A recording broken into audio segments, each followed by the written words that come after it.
안녕하세요. 한류 소식과 해외 반응을 소개하는 정치클래스TV입니다. 오늘은 미국 판타지를 부끄럽게 만들었다는 K-판타지란 내용의 영국 연예 매체 NME에 실린 기사를 살펴보고 이 드라마를 시청한 영국 시청자 반응까지 살펴보겠습니다. 호텔 델루나는 방영 당시 방송 2주 만에 시청률 8.3%를 기록하며 전작 아스탈 연대기 최고 시청률을 가뿐히 넘어섰습니다. 당초 540억 원의 제작비를 쏟아부은 화제작 아스탈 연대기의 파트 1, 2와 파트 3 사이에 편성돼 시작 전부터 부담감을 호소했지만 뚜껑을 열어보니 판도가 달랐습니다. 사실 최초 호텔 델루나를 둘러싼 시청자들의 반응은 기대 반, 우려 반이었습니다. 2005년 쾌걸 춘향을 시작으로 12번째 공동집필을 했던 홍정은 홍미란 작가, 이른바 홍자매 작품에 대한 믿음은 있었지만 인기작 죽은의 태양 이후 맨드롱또또, 화요기 등 전작들이 고전을 면치 못하고 있던 탓입니다. 주연을 맡은 이지훈, 여진구 역시 잘나가는 청춘 스타였지만 그 당시에는 시청률과 화제성을 고루 만족시켜온 배우들은 아니었습니다. 하지만 이들의 조합은 예상치 못한 시너지를 냈습니다. 달의 객잔이 만월당, 만월간을 거쳐 호텔 델루나가 되기까지 1000년 넘게 이곳을 지켜온 장만월 사장 역을 맡은 이지은은 고고하면서도 괴팍한 성격을 찰떡같이 소화했습니다. 결국 최종에는 시청률 12%로 자체 최고 시청률을 경신한 것은 물론 2019년 TVN 드라마 시청률 1위에 등극하며 200억 제작비로 540억 제작비 아스탈 연대기를 제치는 기적을 썼습니다. 다음은 영국 언론 NME에서 이 드라마를 극찬하고 있는데 지금부터 기사를 살펴보겠습니다. 16부작으로 구성된 이 놀라운 드라마는 2019년에 방영했으며 곧 한국 역사상 가장 높은 시청률을 기록한 드라마 중 하나가 되었습니다. 단순하고 선형적인 플롯 대신 드라마의 각 에피소드에는 여전히 세속적인 일에 매달리며 앞으로 나아갈 수 없는 개별 유령이 원한을 서술하는 하이플롯이 있습니다. 드라마의 하이라이트는 의심할 여지 없이 의상 촬영과 캐릭터였습니다. 만월은 방송에서 약 100여 벌의 의상을 입었고 시간으로 약 7분에 한 벌씩 갈아입었습니다. 만월의 의상에만 회당 1000만 원을 쓴 것으로 알려졌으며 1300살이 넘었다고 추정되는 인물이기 때문에 그녀의 의상은 종종 짧은 망토와 자수한복과 같은 빈티지 디자인을 현대적으로 재해석했습니다. 전반적으로 호텔 델루나는 모든 적절한 화음을 내고 시청자들이 더 많은 것을 갈망하게 만듭니다. 이 드라마를 보면 미국 판타지 드라마를 비웃는 듯 완벽한 스토리와 비주얼에서 최고의 CGI까지, 그리고 무엇보다도 주연과 조연들의 연기는 환상적이기까지 합니다. 미국 판타지 드라마는 이 K-드라마를 배워야 합니다. 그렇지 않으면 계속해서 한국 판타지 드라마에 밀리게 될 것입니다.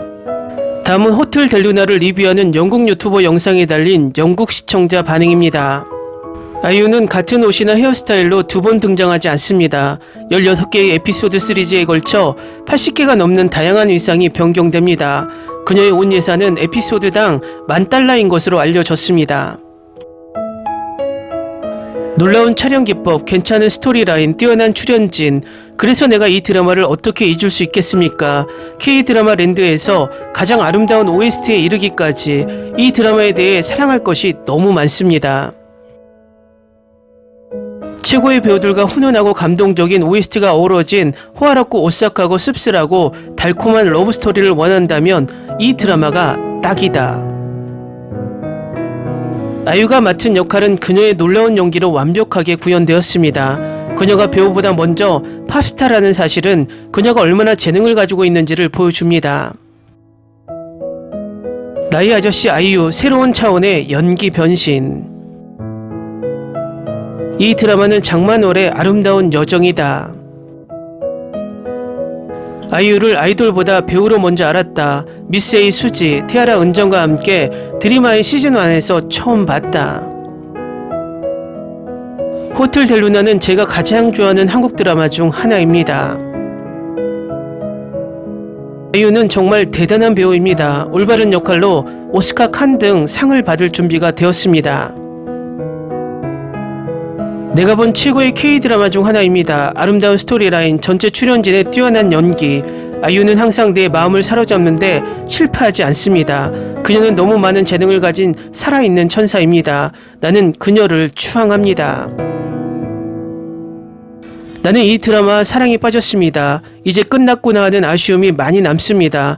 이 드라마에 대한 모든 것이 최고였습니다.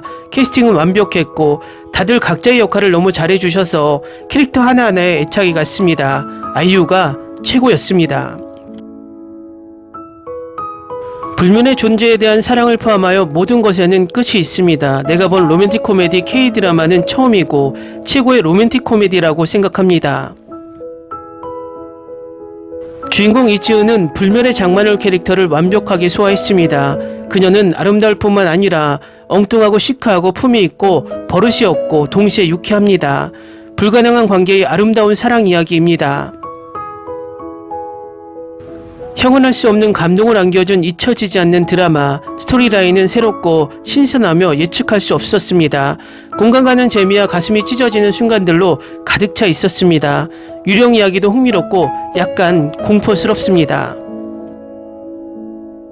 이 걸작을 보지 않으면 진정한 K-드라마 팬이 아닙니다. 이 드라마는 말 그대로 계속 다시 보고 있고 결코 한 번도 조금도 지루하지 않았습니다. 이만큼 기억에 남는 드라마를 본 적이 없을 정도로 재미있고 오싹합니다. 반드시 시청해야 합니다. 2019년 최고의 드라마 중 하나입니다. 흥미진진하고 신비하고 가슴 뭉클하고 공포이면서도 모험으로 가득 찬 드라마였습니다. 유머, 공포, 로맨스, 슬픔, 미스터리의 모든 요소가 잘 혼합되어 있습니다. 판타지 K-드라마를 몇 개를 보았지만 실제로 즐기지는 못했습니다. 처음부터 드라마가 만들어낸 사치스럽고 한층 성숙해진 설정과 첫 만남부터 주인공들 사이의 긴장감이 정말 이 드라마의 헤드스페이스에 빠져들게 하는 모습에 너무 놀랐습니다. 내가 이것을 보기 전까지 내가 판타지를 얼마나 좋아하는지 결코 깨닫지 못했습니다. 나는 이 드라마를 정말 즐겼습니다. 여주인공이 너무 강하고 힘이 세다는 점이 마음에 들었습니다. 여주인공이 구원을 받아야 하는 모습을 보여주던 일반적인 K-드라마와 달리 두 인물이 각자의 방식으로 서로를 구하는 것이 이 드라마를 정말 특별하게 만들었다고 생각합니다. 이것은 모든 좋은 드라마 중 최고입니다. 매 에피소드마다 눈물이 날 정도로 가슴이 아팠습니다. 매 에피소드마다 아쉬움이 남았고 죽은 자들을 버리고 산 자들을 떠나는 모습이 참 안타깝습니다. 여자라도 이 드라마를 보고 나면 아이유와 그녀의 연기에 반하지 않을 수 없다. 그녀의 연기 자체를 기반으로 한 드라마를 실제로 즐길 수 있다는 점에서 정말 환상적입니다. 나를 K-드라마에 빠지게 한 드라마. 이 드라마는 여주인공은 항상 귀엽고 남주인공은 매우 엄숙하고 진지한 일반적인 로코미나 판타지 드라마와 다릅니다. 여기서 판타지는 웃을 일이 아닙니다. 이 드라마에서 소개하는 모든 환상적인 개념은 항상 마음에 깊은 생각을 남깁니다. 한마디로 환상적입니다. 줄거리는 계속 나를 끌어들였고 로맨스는 결코 좋을 수 없었습니다. 단순하면서도 다른 드라마들과 차별된다는 점이 마음에 듭니다. 장만월 역의 이지은은 딱 그 역할에 맞는 인물이었습니다. 여진구는 내가 기대한 사람이 아니었지만 그 역할을 해낼 거라는 것을 단번에 알 수 있었습니다. 결국 캐스팅은 완벽했고 이렇게 줄거리가 나를 놀라게 한 적이 없었습니다. 댓글 반응 잘 보셨나요? 저는 이 드라마를 보면서 느꼈던 것이 아이유가 도대체 의상을 몇 번을 갈아입었을까라는 궁금증이었습니다. 이 기사를 보니 아이유가 7분에 한 번씩 옷을 갈아입었다는 통계를 보고 웃었습니다. 이쯤 되면 기네스북이 아닌가 하고요. 어쨌든 명작은 오랫동안 회자되기 마련인 것 같습니다. 정치클래스TV는 한류 외신과 해외 반응을 꾸준히 쫓아가 보겠습니다. 재밌게 잘 보셨나요? 여러분의 구독, 좋아요, 댓글, 알림 설정은 컨텐츠 제작에 큰 힘이 됩니다. 그리고 항상 하시는 일마다 대박 나시고 행복하시길 바랍니다.